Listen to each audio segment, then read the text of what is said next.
Morning, guys. This is Lawrence Broussard. Let me put this down. Today we're going to talk about something that's kind of serious because I was asked to talk about it, and I'm going to do it from my perspective, the way I show people that are trying to accomplish goals in their lives.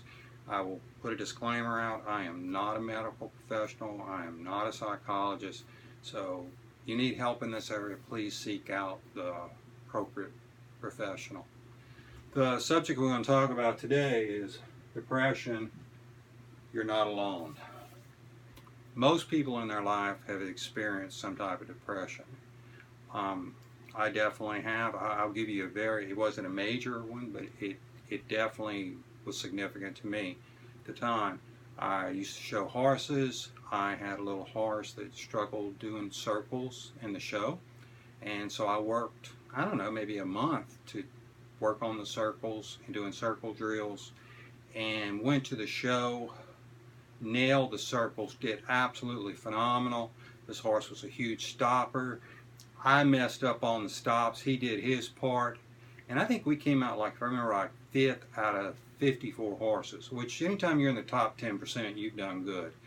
And I was really ecstatic, because I was like, wow, we did those circles. I was a little upset about the stops, but that wasn't no big deal. I mean, I lost focus because I was so excited about the circles. Went washed my horse, put him up. I'm at my favorite place, Will Rogers Coliseum, Fort Worth, Texas. Got a lot of friends there. All of a sudden, I got so sad. I mean, I was like almost wanting to die sad. I'm not talking about like suicidal, not like just overwhelming grief. And I'm like, what is wrong with me? I just nailed this. I'm in my favorite place. I probably knew at least 100 people there, and at least 2 or 3 of those people were pretty good friends. And I'm just, oh, yuck.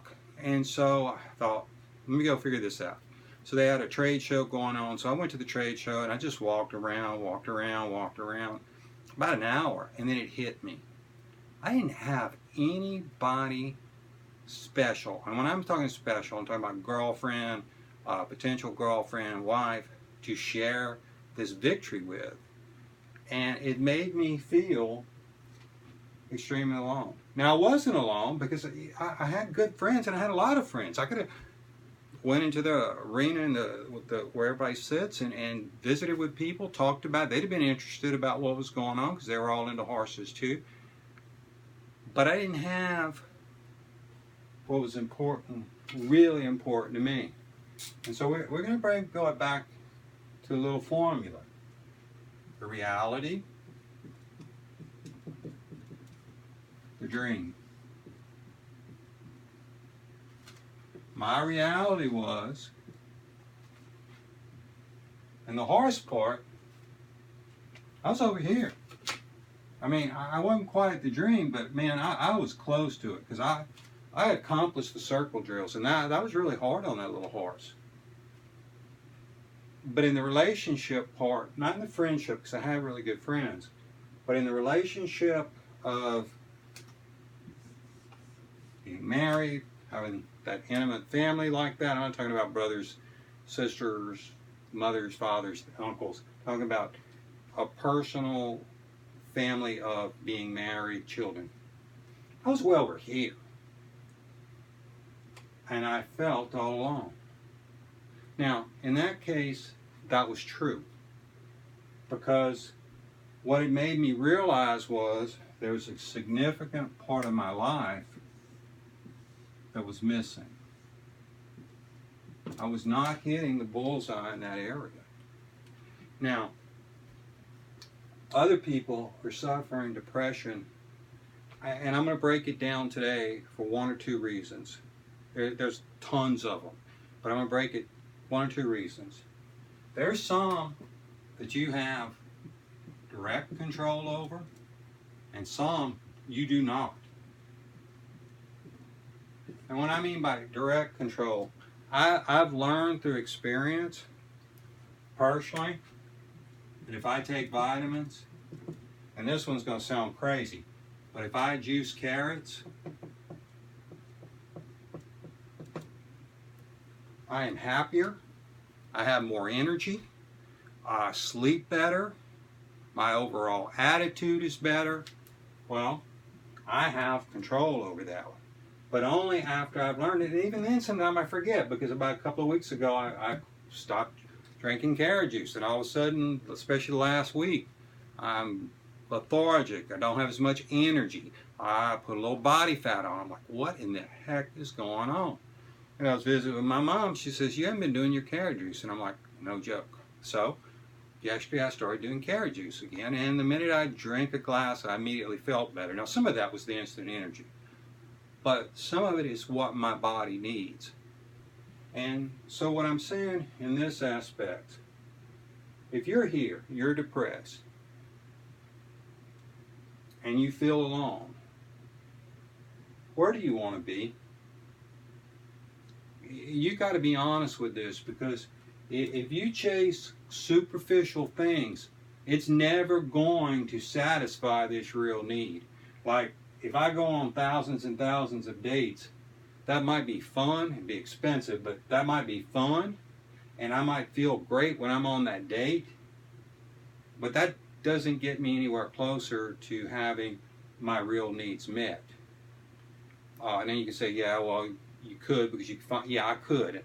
But if I'm thrill-seeking to not feel sad, I'm not moving in a real direction. There's some things in depression, in my opinion, you can have control over. And some of them, you need help. And part of doing this YouTube thing for me is learning to be more transparent. Because I've had a tendency in my life, when I've been hurting or I've been struggling, things have not been going well, is I don't tell people. One, because I see a lot of times people just don't really care. Two, I guess male ego. And I've learned that, especially maybe in the last 6 months or so, that, wait a minute, I'm kind of presenting a false front, because everything I'm presenting is true, but it's only half the coin. I need to present the other side. And I'm not talking about being sad or dwelling on the negative, but I am talking about being real. And what that's done for me personally, it's given me a freedom. And the other thing I've noticed since I've done this, I'm making more friends. Why? Because they can relate more to me.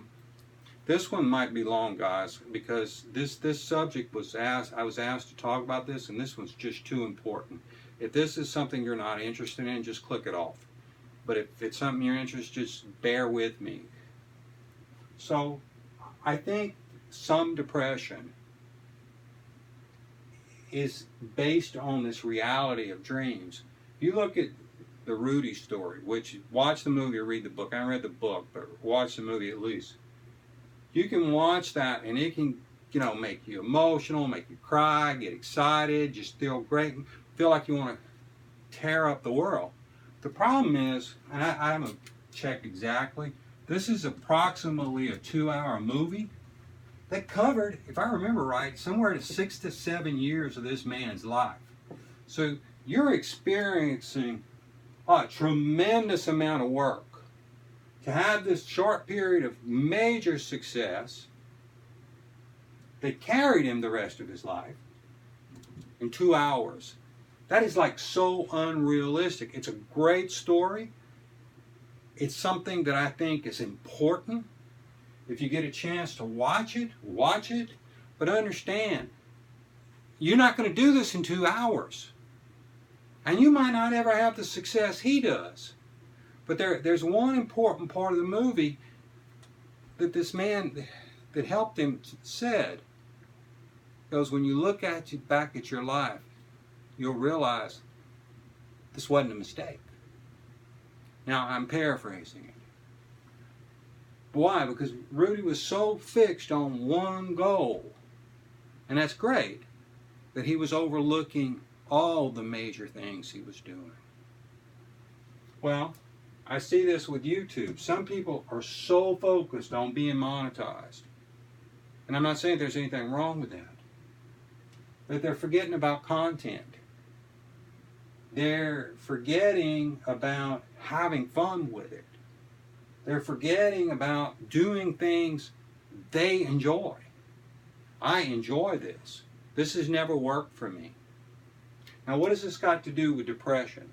It's got to do with depression is if I give myself an unrealistic dream that's not important to me, I work my tail off and I get there and I think I'm going to be happy, I'm kidding myself. It's not important to me.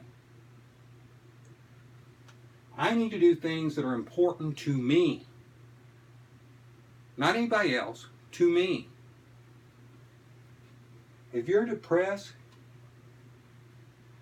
get some friends that you can be honest about it, and they're not going to feel sorry for you to the point of letting you sit on your butt, but they're going to be compassionate enough to love you where you're at and encourage you. Because people are doing one or two things for you, and people want to go, well, that's not true, but it's really true. People do one or two things for you. They're either constructive for you or they're destructive for you. If you're trying to move from depression to happiness, to joy, to peace, whatever that is that you define that you want, people are either doing one or two things, constructive or destructive. And I'm talking about even healthcare professionals. When you put yourself in the care of a healthcare professional, you need to be asking yourself one question only, in my opinion, is this: can this professional help me get to this goal? Not do they want to help me to get to this goal. Can they help me get to this goal? Because if they can't get me to this goal, then why am I seeing them? Why don't I go see somebody? Because you have choices. Most people have choices in who they see. Go find somebody that's going to help you. And there's nothing wrong if that person gets you halfway and they've reached out and they've maxed out. There's nothing wrong with looking at that professional and say, hey, look, I feel like you've gotten me so far. I'm not making any progress. Now, I need more help. If you can't help me, who do you think can? Be transparent. Be real. Now, I will talk about just a second about the mind. I'm not going to go a lot into it. You got to be careful with feelings. Feelings come from a place called amygdala. It's the experiential part of the brain. It tends to be repetitive. It's kind of like how we brush our teeth. There's like over 100 steps in brushing your teeth. You don't have to think about it. If you've ever seen a film on somebody that's had brain damage in that part of their brain, brushing their teeth is a major ordeal. It's a major struggle. They can't brush their teeth in 2 or 3 minutes. It might take them an hour or two, and they might not ever even finish it.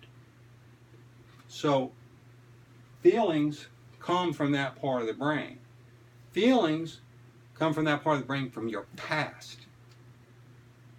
The problem with that is if you give 100% credence to your feelings, they can be lying to you. Like, let me give you an example. Let's say I've dated 4 women in my life. 2 are brunettes, 2 are blondes. I'm not picking on either one. It's just an example. Let's say the brunettes have been incredible. The blondes have been awful.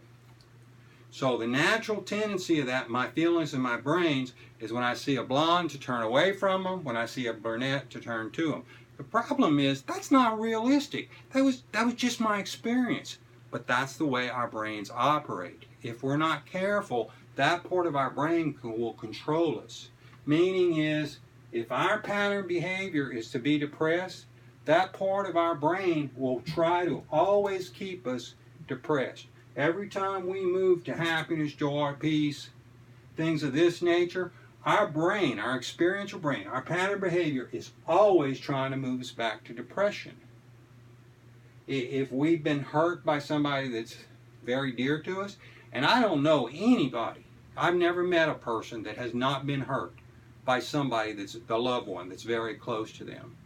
If we're not careful, that becomes our pattern behavior, and that will push us away from having close, intimate relationships. And what I mean by intimate, I'm talking about people that you trust, you can be open with, you can be transparent, and you know they're not going to take advantage of it as a whole.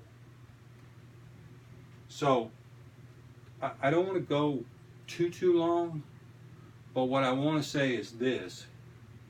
If you're depressed, it's okay. That's where you're at. That's your present reality. Now here's what you need to ask yourself. Where do I want to be? What's important to you? And what is my baby step? What is a step that I can afford if it fails, and I will be happy with the success? Because a lot of times this, in my opinion, does cause the circle behavior. We try, we're not ready. Let's just say I got $10 to go to lunch. Well, I go to a place that's going to cost $15. I know I don't have enough money. So what am I going to do? I'm going to be sad about my financial behavior, and which is going to push me right back here.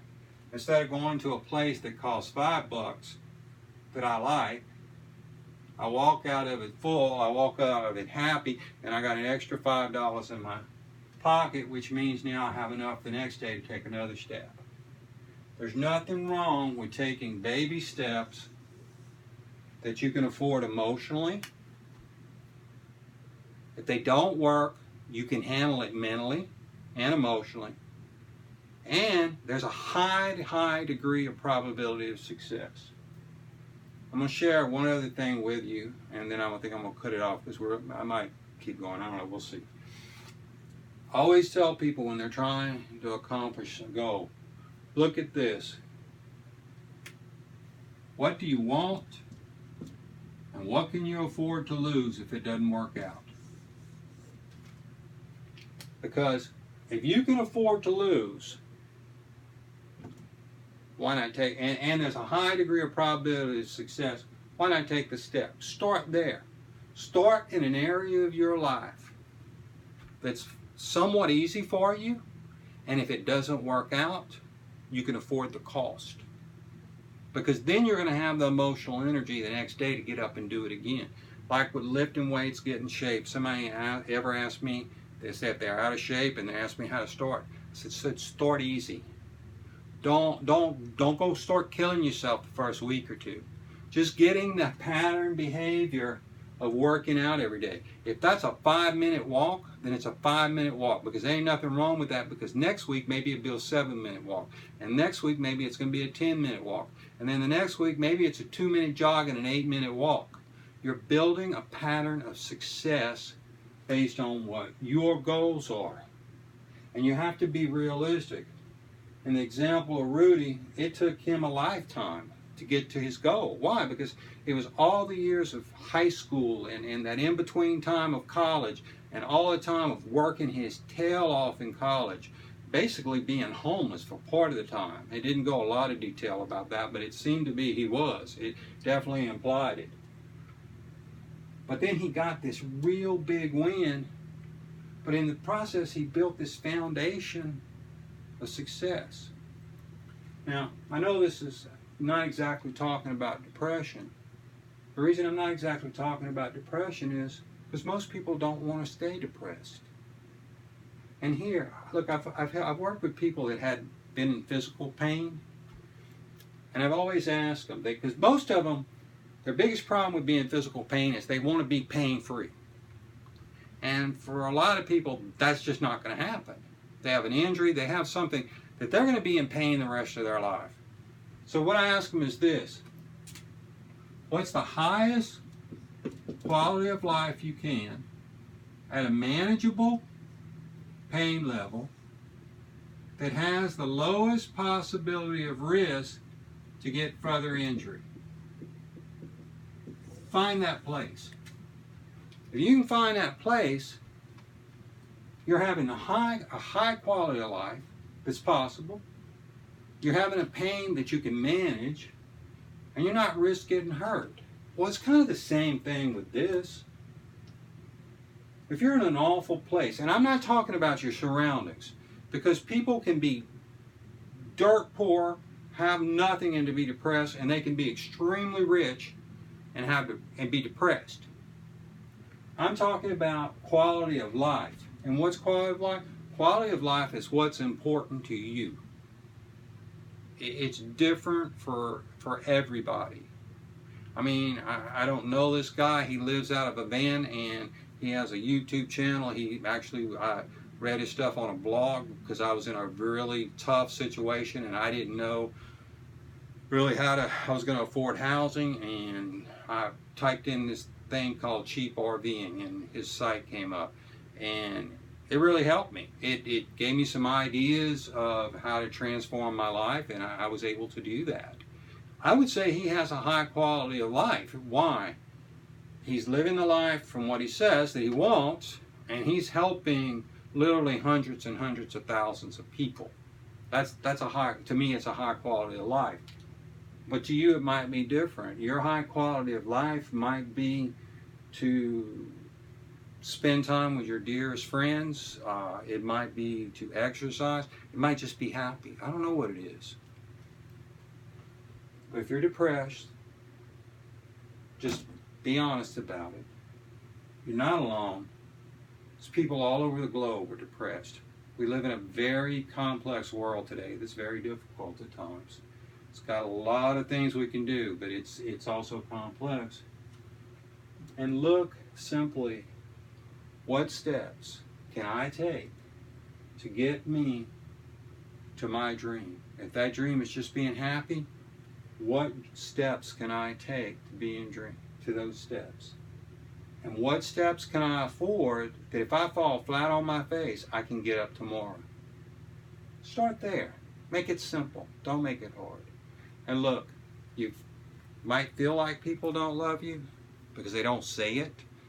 You might feel like people don't care. They don't say it because they don't say it. But very few of us don't have people in our life that love and care about us, even though they're terrible at showing it and saying it. I hope this answered the question that I was asked to talk about. I know it's a long video. Guys, you're not alone. We all struggle in this life. We've all had difficult times. I know I have. I don't necessarily look like it. I don't necessarily talk like it a lot of times. I've tried to be more transparent in that. One, to help others, and two, for me to be more real about it. Y'all have a good day. Bye.